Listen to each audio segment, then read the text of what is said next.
Hi mga Inday, magandang araw sa inyong lahat. May isi-share ako sa inyo sa biyaheng ito. Hindi ko talaga inaakala mga Inday na mangyayari kasi like happy ako kasi first time kong bumiyahe ng ganito. Like nag-book ako ng hostels, tapos hindi ko akalain na mamimit ko yung kanya-kanyang mga different mga tao, mga Inday ba, galing sa Australia, galing Canada, galing Italy, galing Brazil, galing sa Malaysia, like lahat, like ang dami kong namit mga Inday. Oh, Ronnie. Ronnie. Hi. Nice Nice to meet you. Also from Hey. You're on. خلاص يا شباب تروح אין לי מושג, אני אז תחפשי אותה. So you came from where? I was not in the bus. מבירנבורג. היי. עכשיו צריך לפתוח טינדר. מחפשים היום. לפתוח טינדר. זה בינלאומי. היי. למה? But what is the place you came from? One? בורקאי. Para akong na-overwhelmed kasi yung nag-start na sila na mag-socializing, nagkikilala sa isa't isa, tapos pati ako mga Inday, tinatanong nila, like ang dami nilang tumatanong kasi sa isang kwarto mga Inday, ako lang talaga ang Pinoy. Ako lang ang Pinoy, tapos sa hostel na binuko mga Inday, ako lang din ang Pinoy. Sabi ko, ano ba, ang weird mga Inday na ako lang yung Pinoy. So, syempre, kasi English man ang mga sagutan. So, nag-English din ako. Ano nga ba yung English ko mga Inday? Oh my gosh. Mamasaya ako ba? Kasi nakapaghalubilo ako ng iba-ibang lahi. Ganun, may nakikilala ako. Tapos, may nakakausap ako kung saan sila pumupunta, kung bakit sila naging backpackers, mga kasagaran kasi mga Inday na na-meet ko dito, mga backpackers, mga bata pa, mga nasa 20, 21, 23. Kaya may na-meet din akong 35 years old, katabi ko sa bed sa isang hostel mga Inday. Pero ngayong gabi na to mga Inday, nandito kami sa Oslo. Kasi plano namin bukas na mag-whale watching. So nag-book kami ng hostel dito sa Oslo mga Inday. Kasama ko yung isa kong nakikilala din ko na friend na from Italy. So kaming dalawa dito sa bed matutulog mga Inday. So nag-half lang kami sa babayaran para save. Alam niyo ba mga Inday, yung karamihan sa mga foreigner na nagpunta dito sa Pilipinas, hindi sila rich mga Inday, kasi alam nyo ba, ay nakukuripot pati nga pagkain mga Inday, naku, like only 5 pesos. Kailangan pag yun nilang tipirin mga day, mga dong. So ang dami kong natutunan ngayon sa travel na ito. Pangatlong araw ko na to dito mga Inday na travel. Ang dami kong natututunan, like ang dami kong mga nalaman, at hindi ko akalain mga Inday na sa mga taong mamit ko sa hostel nung sa Moalbo Alpa ko mga Inday. Negas, kinikilig ako. Pasensya na po mga Inday ha, hindi ko kasi maitago yung saya, yung kilig, pero dapat hindi talaga pagkigbabaw talaga yung kilig-kilig kasi emotion lang yan mga Inday.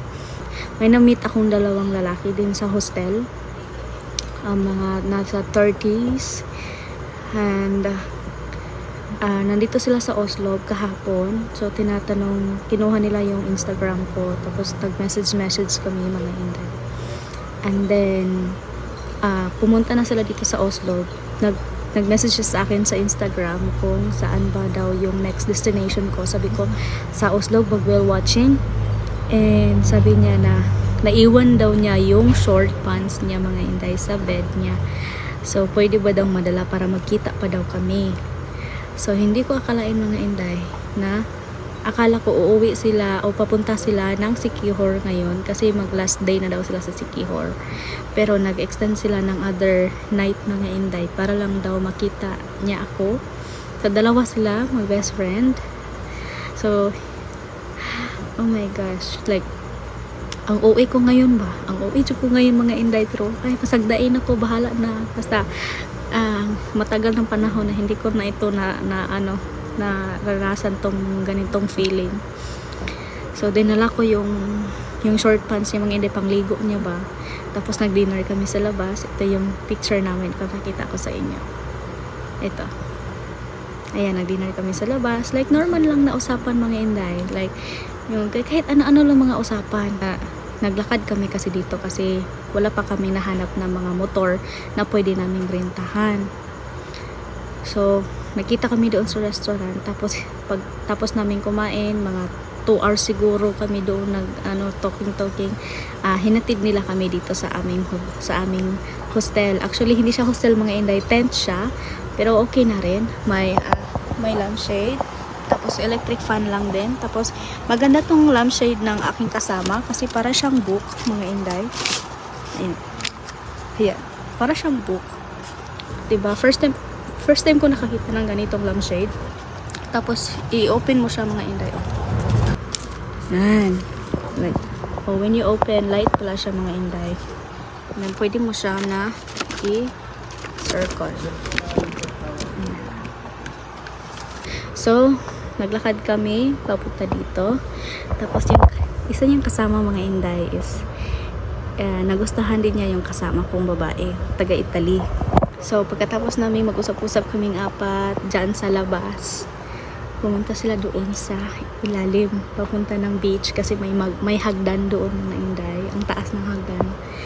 So, pumunta sila doon. Tapos, mga 2 hours din. Tapos kami dito, nasa labas. May ilaw lang kasi hindi ko gusto na mga Inday madilim. May ilaw lang, hindi kami pumasok dito sa tent kasi alam mo, conservative akong tao. Tapos maganda yung usapan namin mga Inday, like nagbabatuhan kami ng conversation namin. Tapos kinatagalan mga Inday ba, parang yung kamay niya is palagi nang gumaganon-ganon sa akin. Naging touchy na siya mga Inday. Naging touchy na siya. Gwapo man siya. Uy, kay batanon pa siya ba? Gwapo siya mga Inday. Pero alam ko na yung gimmick ng mga lalaki. Uy, alam ko na. So, kinikilig man ako, pero hindi ako na mga Inday. Hindi ako nagpapadala ng aking kilig. Kasi yung mga sila, mga travelers yan, ang dami-dami niyang pinupuntahan mga Inday. Ako, nagsisimula pa lang ako, pero ayaw ko mga Inday. Pero ang pinaka-worst kasi, hinalikan niya ako. Ang pinaka-worst kasi mga Inday na hindi ko talaga expect na mangyari sa akin. Hinalikan niya ako. Like, I don't know if maniwala kayo or hindi kasi weird naman, 'di ba? Kung mag-video ako kung pag ganon. So tinanong ko siya mga Inday kung bakit niya ba ako hinalikan. Baka lang kasi like sabi niya I just want to. Ganyan mga Inday. Oh my God. Pero hindi yung halik, grabing halik, yung smack lang mga Inday dito. Diri, hindi dito mga Inday dito.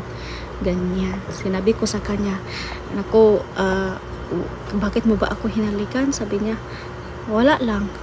Sabi ko, just for fun lang. Sorry ha, kasi hindi kasi ako sanay na mga ganan. Pagsabi ko sa kanya na ganyan mga Inday na hindi ako sanay, medyo nagdumistansya siya, na hindi na siya palaging nagtouchy sa akin. Like, ginagano niya yung ko, tapos kinatikol-tikol na yung balikat ko mga Inday. So, nag-stop na siya mga Inday. Sabi ko, okay lang kasi nirespeto niya ako. Pero ako mga Inday, kinilig ako na kinakabahan. Kasi, hindi lang dito yung hinakawak-hawakan niya. Pati na dito mga Inday, ginaganon niya, tinitikol-tikol niya ako.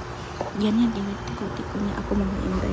Sabi ko na, pasensya ka na, hindi kasi ako sanay ng mga ganito. Tapos yung yung kasama ko ditong babae mga Inday, nagpunta doon sa ilalim, malapit sa dagat. Pagbalik nila mga Inday, sinabi niya sa akin may nangyari daw sa kanila. Oh my goodness, hindi ko kaya. Oh my God, ganyan ba talaga mga foreigner, no? Mga afam.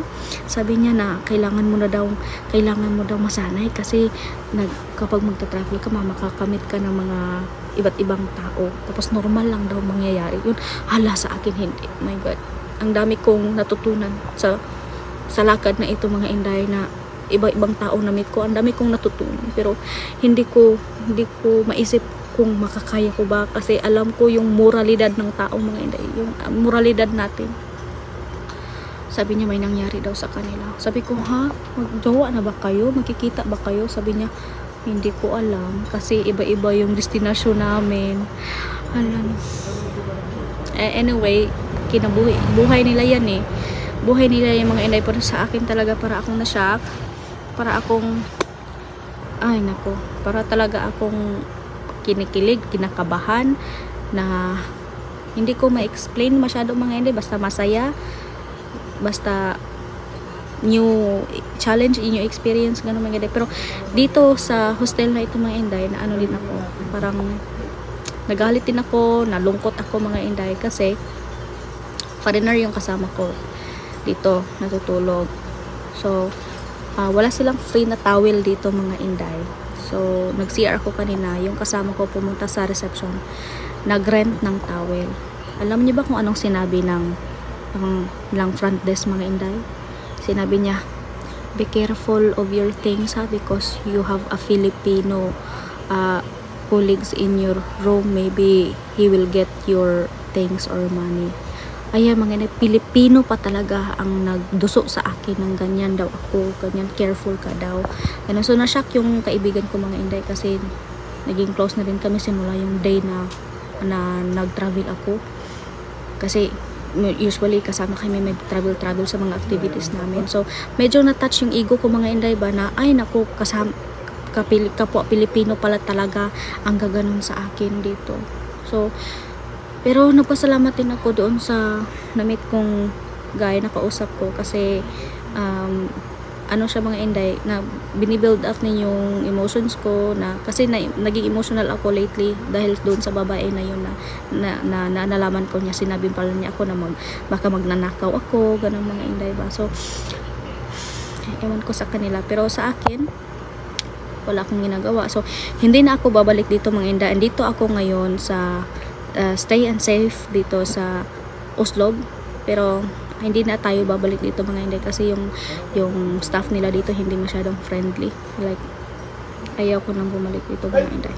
So bukas, I think last day ko na bukas mga inday. Hindi ko pa alam kung mag-i-extend ako, depende sa mga activities na ating gagawin, kasi bukas mag-hiking kami, papunta kami ng Tumalog Falls. I think 2 hours kami mag-hiking mga inday. Hindi na lang ako mag-whale shark, kasi ang whale shark kasi dito kailangan mo maglinya ng start 3 o'clock in the morning, kasi ang dami-daming tao mga inday. So I think hindi worth it, at na-experience ko naman yan before na lumangoy sa whale shark. So pupunta na lang kami ng mountain tomorrow, mag-hike na lang kami mga inday.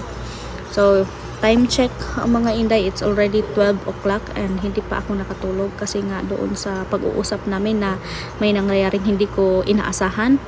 Pero I'm so thankful talaga na may ano pa talaga ako sa sarili ko ba, na napigilan ko, nasabihan ko siya na wag ganyan, kasi hindi ako ganyan. So ano bang masasabi niyo mga inday? Like I know na mga lalaki sila, mga travelers, mga masaya kapag nakaano tayo ng ibang tao, pero hanggang doon lang. So it's already 12 o'clock here, and andito na din yung kasama ko mga inday, and I will say good night. Like she's here, say hi. Hi. Yes, magkasama kami dito mga inday sa bed for 1 night only ang aking nabayaran. So hindi ko pa alam kung may extend ako. And thank you so much for watching my videos. I hope you nag-i-English na naman ako mga inday, kasi halos ilang araw na yung mga kasamahan ko mga pro English. Salamat mga inday. So pagbalik natin sa province, tuloy natin yung ating pagtulong pa rin kay Ernest at saka sa ibang mga tao. So have a good day and God bless. Bye bye. Oh, amazing. Amazing love. So cute.